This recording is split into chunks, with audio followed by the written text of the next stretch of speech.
quoi donc peut servir cette réunion, Maï? Oh, il a beaucoup de partisans. Si seulement vous pouviez vous mettre d'accord avec lui, notre pays ferait certainement de grands progrès. Vous devez voir Cano, c'est ce qui vaut le mieux, mon oncle. Mais il a été exilé et notre gouvernement ne voudra pas l'accepter. Il suffit que vous vous mettiez d'accord tous les deux et le gouvernement ne pourra qu'accepter. Non, je me méfie de Cano.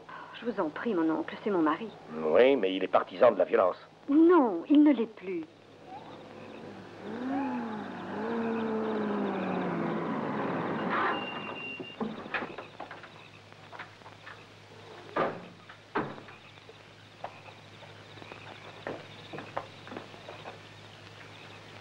Ah, bonjour.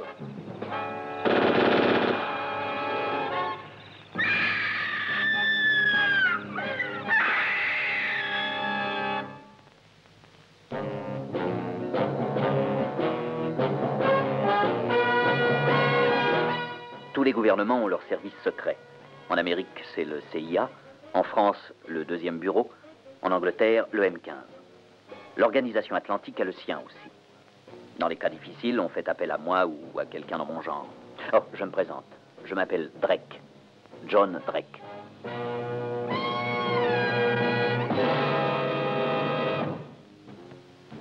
Je me trouvais à Londres.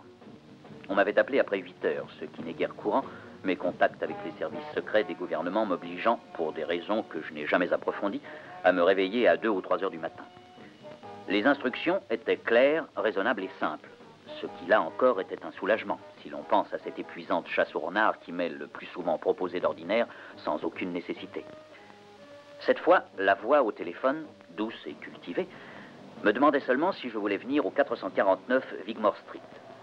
Mon correspondant se recommandait de mon chef. Le 449 Wigmore Street fut une nouvelle surprise.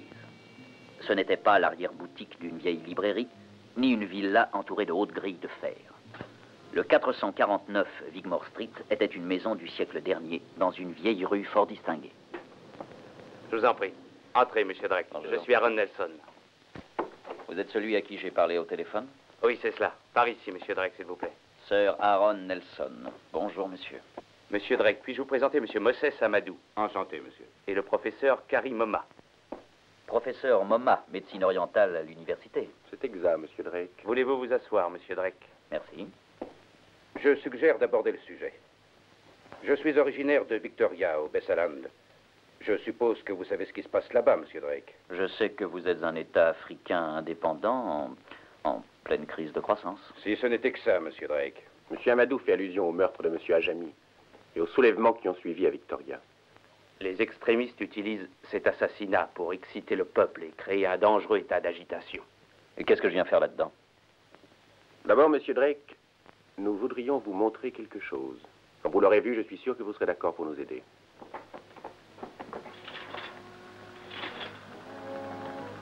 Voici, monsieur Drake, ce qui est en train de se passer à Victoria. Et ce n'est, nous le craignons, que le prélude à une effroyable révolution. Tenez, voici Thompson. C'est lui le grand responsable de cette vague de violence. Et nous sommes certains qu'il agit sur les ordres de l'extrémiste exilé Saul Cano. Mais la situation est explosive, monsieur Drake. Le gouvernement doit être très prudent. Et Thompson sait que nous ne pouvons l'arrêter en ce moment. Monsieur Drake, nous respections monsieur Ajali et nous ne souhaitions pas sa disparition. Mais voilà que l'on met tout sur le compte de notre gouvernement. Les peuplades sont divisées à notre sujet. C'est pourquoi je suis venu à Londres m'entretenir avec le professeur Moma et Sir Aaron. Nous avons formé un comité ayant pour tâche l'ouverture d'une enquête indépendante qui fera connaître la vérité à notre peuple. Nous vous demandons votre aide, monsieur. Nous vous prions de vous rendre à Victoria.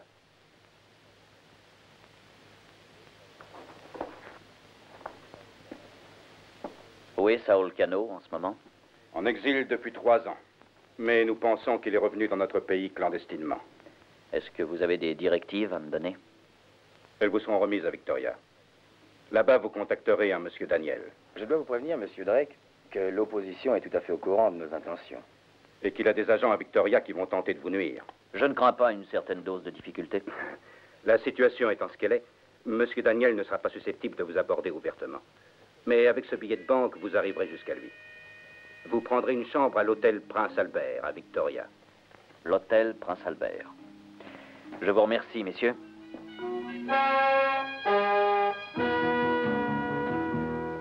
fais inscrire au Prince Albert. Je monte dans ma chambre. Victoria semblait imprégnée de la senteur musquée qui émane de la haine et de la peur. Aucun message de M. Daniel. Dans l'annuaire téléphonique, il y avait exactement 27 M. Daniel. Enfin, Daniel, ce n'était pas son vrai nom, certainement. Ah, j'ai besoin de prendre un verre. Bonsoir, monsieur. Que désirez-vous boire, monsieur? Un gin tonic, je vous prie. Oui, monsieur. Voici, monsieur, c'est 3 shillings, s'il vous plaît. Merci. Vous venez d'arriver à Victoria, n'est-ce pas, monsieur? Oui. Est-ce que vous savez qu'il y a à Victoria des choses très intéressantes à voir, des choses très particulières? Oui.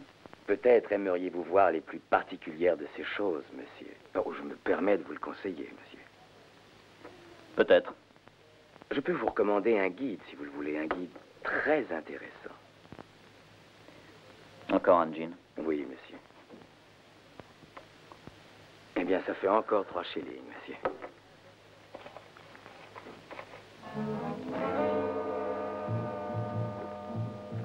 Vous trouverez le guide dont je vous parle au numéro 2, Rhodes Boulevard.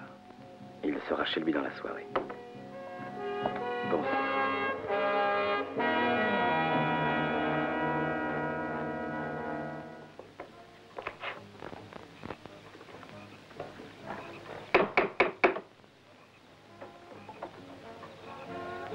Bonsoir. Bonsoir. Bonsoir, monsieur. Nous serions heureux de vous accueillir, mais vous n'êtes pas membre du cercle. Accepteriez-vous de m'inscrire comme membre? Vous voulez que je vous inscrive comme membre? Je suis la présidente. Entrez, je vous en prie.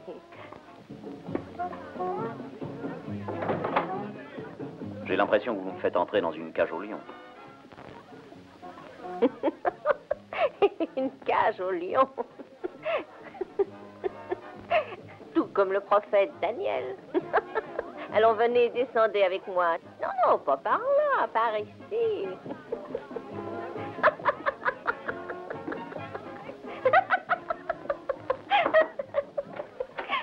Tenez, la voilà, la cage au lion. Voulez-vous m'excuser, monsieur Drake? Je suis un malade. Je vous en prie, entrez. Prenez cette chaise, monsieur Drake. Venez vous asseoir à côté de moi. Je vous prierai de ne pas m'interrompre.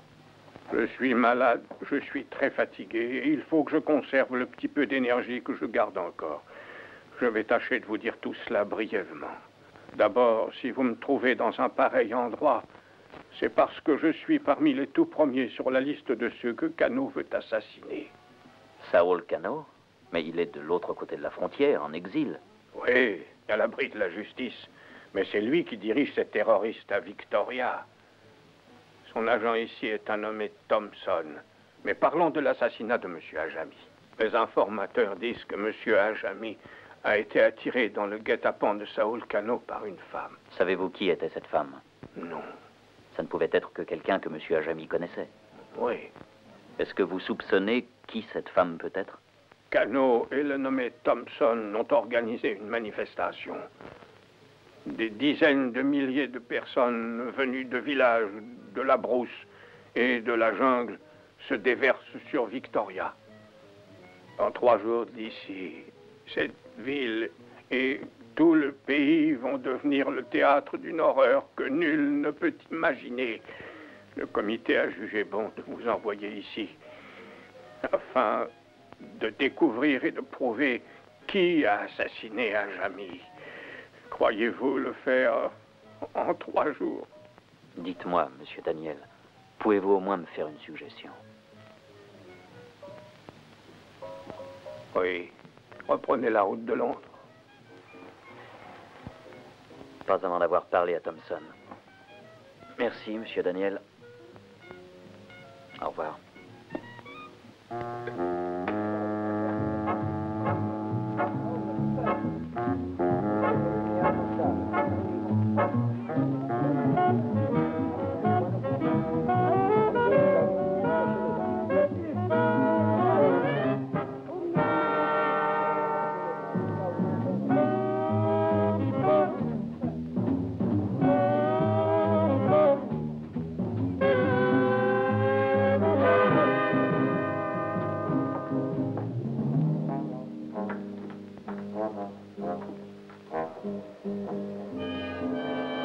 Dans quel commerce êtes-vous?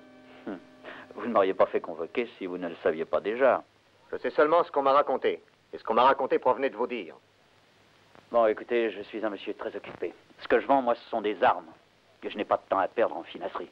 Et ces armes, je les vends de préférence à ceux qui n'ont pas le droit d'en avoir. Vente en gros. Votre affaire à vous, c'est de les utiliser également. En gros, n'est-ce pas? Alors, est-ce que ça vous intéresse? Vous disposez de quelle sorte d'armes?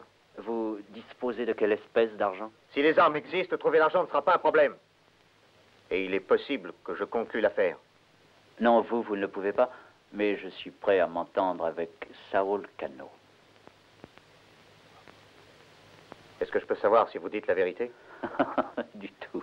Est-ce que je peux savoir si vous êtes ce que vous prétendez être ou pas? Non, il n'y a aucun moyen. En fait, vous ne saurez rien de rien et il en sera ainsi jusqu'à ce que j'ai parlé avec Cano. Je vais arranger une entrevue avec Cano. Eh ben voilà.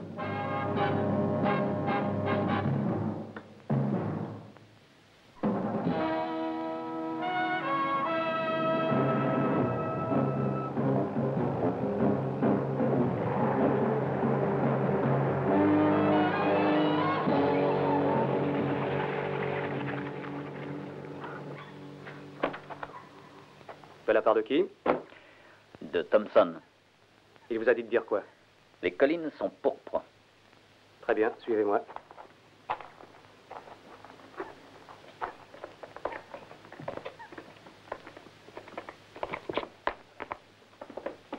Le voilà, monsieur. Il m'a donné le mot de passe. Bonsoir, monsieur Drake. Que voulez-vous boire? Un gin tonic. Traversée agréable? Excellente. Merci, monsieur Cano. Vous n'imaginez pas quel plaisir c'est d'avoir un invité civilisé de temps en temps, cher monsieur. À votre très bonne santé. Et à la vôtre, monsieur Cano. Oh, je vous en prie, pardonnez-moi. Voici un siège confortable. Merci. Asseyez-vous. Et maintenant, causons. Vous devez avoir passé un grand nombre d'années en Angleterre. 5 ans. À Oxford, Christ College. Diplômé de philosophie. Et vous, monsieur Drake? Oh, rien d'aussi digne d'éloge. Vous avez le ton universitaire, monsieur. Je ne l'ai été que peu de temps. J'étais trop actif. J'aime les gens actifs. Le monde a besoin de gens actifs. Et voyez-vous, ils savent généralement où trouver les choses utiles en temps utile. C'est-à-dire? C'est-à-dire ce qui nous réunit, monsieur Drake. Ah. Les armes.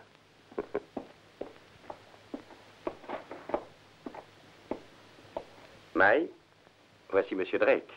Puis-je vous présenter madame Cano? Je suis enchantée, monsieur Drake. Bonsoir, madame. Monsieur Drake a l'intention de passer plusieurs jours avec nous, May. Nous ferons de notre mieux pour rendre ce séjour agréable. Merci, madame. Oui, nous sommes encore forcés de vivre une assez rude existence. Cependant, cela ne durera plus très longtemps. Voulez-vous vous reposer avant de dîner, monsieur Drake? Oh, vous êtes trop aimable. Venez, je vais vous montrer votre chambre. Je vais vous faire apporter vos bagages. Merci, madame Cano.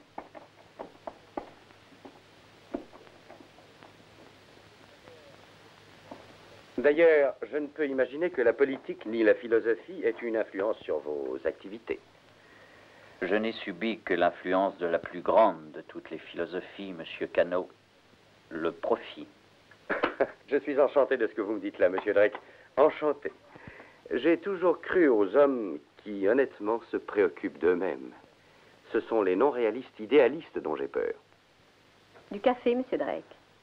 Merci. Et ce sont les idéalistes que je préfère lorsque je traite une affaire. Bien sûr, ils n'ont aucune idée des valeurs matérielles.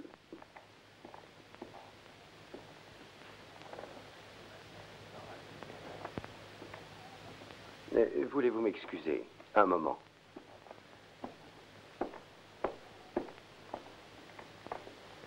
Voudriez-vous entendre un peu de musique?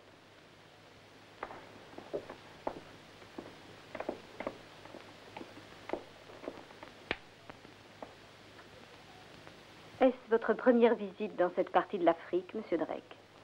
Oui. Et quelle est votre impression? Oh, Je ne me permettrai pas d'émettre une opinion sur le pays de mes hôtes. Oui, je comprends ce que vous voulez dire. Il y a encore beaucoup à faire. Le processus révolutionnaire depuis l'histoire ancienne avance lentement, petit à petit, du nord au sud, de l'est à l'ouest. Cela prendra du temps, mais le temps, ce n'est pas cela qui manque. C'est par dizaines de milliers, venus des villages les plus éloignés et même du fin fond de la brousse, qu'ils continuent à affluer à Victoria. Des campements s'établissent aux alentours de la ville. Des feux de camp s'allument. Des tam-tams se font entendre dans l'air nocturne. La région est cernée par les troupes et la police. Vous êtes émue, Madame Cano? Ce sont des gens de mon pays, Monsieur Drake. Et Saul Cano essaie de les aider pour venger la mort de Monsieur Ajami. Alors vous êtes incapable de les contenir. Oui, je suis passé à travers, mais j'ai pas pu les éviter. Nous en parlerons plus tard. Monsieur Thompson vient de rentrer de Victoria. En traversant notre village, il a été pris dans une bagarre. Une bagarre, oui. Oh, vous devriez faire désinfecter la plaie. Oh, c'est rien, une égratignure. Qu'est-ce qui s'est passé? Il a eu le malheur de se trouver sur les lieux. Oui, nos partisans voulaient partir tout de suite pour manifester à Victoria. La police a essayé de les retenir. Il n'y a plus de police. Tous tués, prêts à être dévorés par les hyènes. Les hyènes n'ont pas l'air très difficiles sur le choix du morceau de beefsteak, n'est-ce pas? Je suis disposé à parler affaires, Monsieur Drake. Oui. Vous avez dit je ne veux pas traiter avec vous, mais avec Monsieur Cano. Très bien, maintenant vous parlez avec Monsieur Cano. Vous dites que vous êtes prêt à me livrer des armes en très grande quantité. Oui, en très grande quantité. Je n'ai pas dit ça. Quoi? Dans mon bureau, vous m'avez dit. Il m'a dit qu'il était prêt à... seulement que j'étais prêt à parler de livraison d'armes. C'est absolument différent, sachez-le, monsieur. Eh bien, Monsieur Drake, parlez. Je représente un syndicat qui est actuellement en possession d'un certain nombre de pistolets automatiques avec les munitions, un certain nombre de mitraillettes avec les munitions, un certain nombre de grenades, et nous serons peut-être même en mesure de vous livrer une certaine quantité de véhicules blindés. Le détail?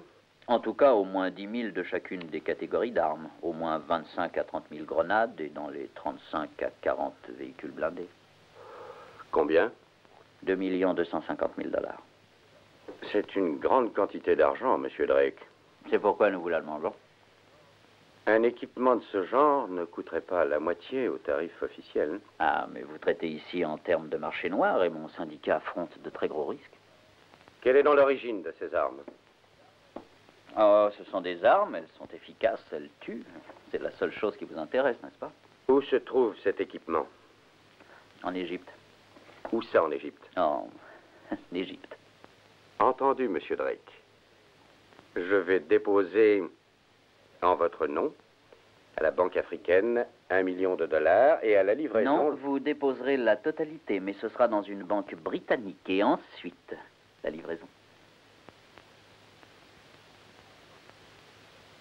Entendu. Monsieur Drake. Je suis d'accord. Je suis bien forcé. Mais il faut que j'assure ma sécurité. Et la seule assurance de sécurité que je sois disposé à accepter, c'est vous. Oui, c'est vous. Vous resterez ici jusqu'à ce que cet équipement m'ait été livré.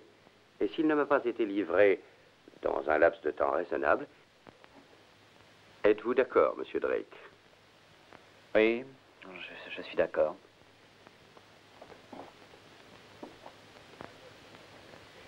À votre longue et bonne santé, Monsieur Drake. À votre santé, Monsieur Cano. Maintenant, si vous voulez m'excuser, j'ai quelques questions à discuter avec Monsieur Thompson.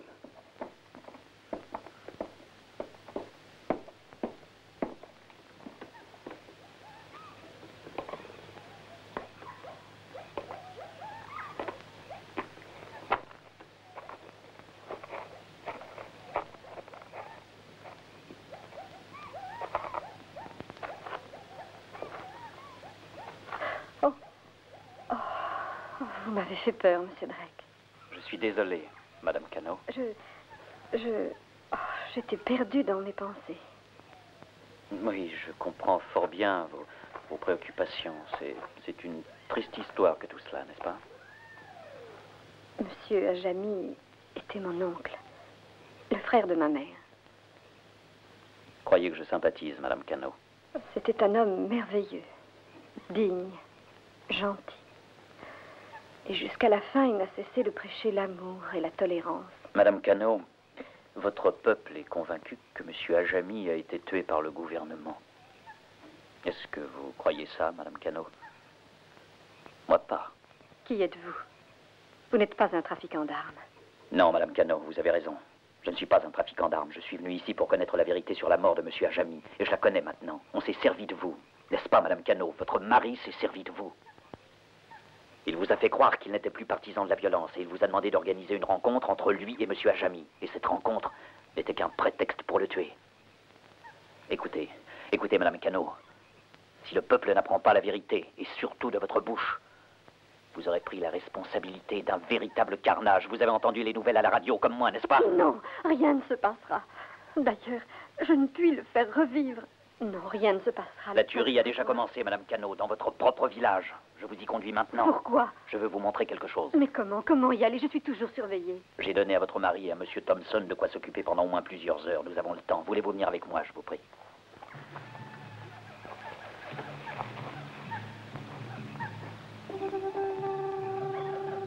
Passez devant maintenant. Le village est dans la clairière.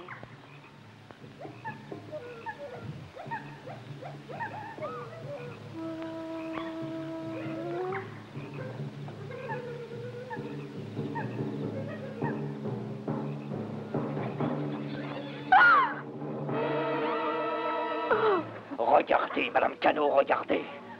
Voilà à quoi votre mari et M. Thompson ont amené le peuple. Et ce n'est seulement qu'un exemple de ce qui va se passer après. Mais qu'est-ce que je peux faire? Ah, bien sûr, je le savais. Je vais dire la vérité. Oui, je vais aller à Victoria avant qu'il ne soit trop tard. Et dire à tous que c'est mon mari qui a tué Ajami. Oui, Madame Cano. Il faut tout leur dire. Tout. Nous allons retourner à Victoria.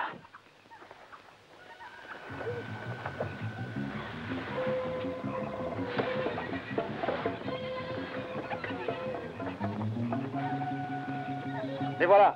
Rattrapons-les.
Et dès que sa déclaration a été rendue publique, les gens se sont dispersés tranquillement et sont rentrés dans leur village. Le massacre s'est arrêté, Monsieur Drake. Ils ne sauront jamais tout ce qu'ils vous doivent. Ce n'est pas à moi qu'on le doit, Monsieur Amadou, mais plutôt à elle. Nous ne pouvons vous payer en conséquence, Monsieur Drake. Mais avec l'aide de Monsieur Daniel, nous sommes parvenus à réunir ce qui n'est vraiment qu'un dû. Il y a des choses pour lesquelles un homme n'accepte pas d'argent. Je suis sûr que votre peuple saura en faire un meilleur emploi. Mais je vous remercie. Merci, Monsieur Drake.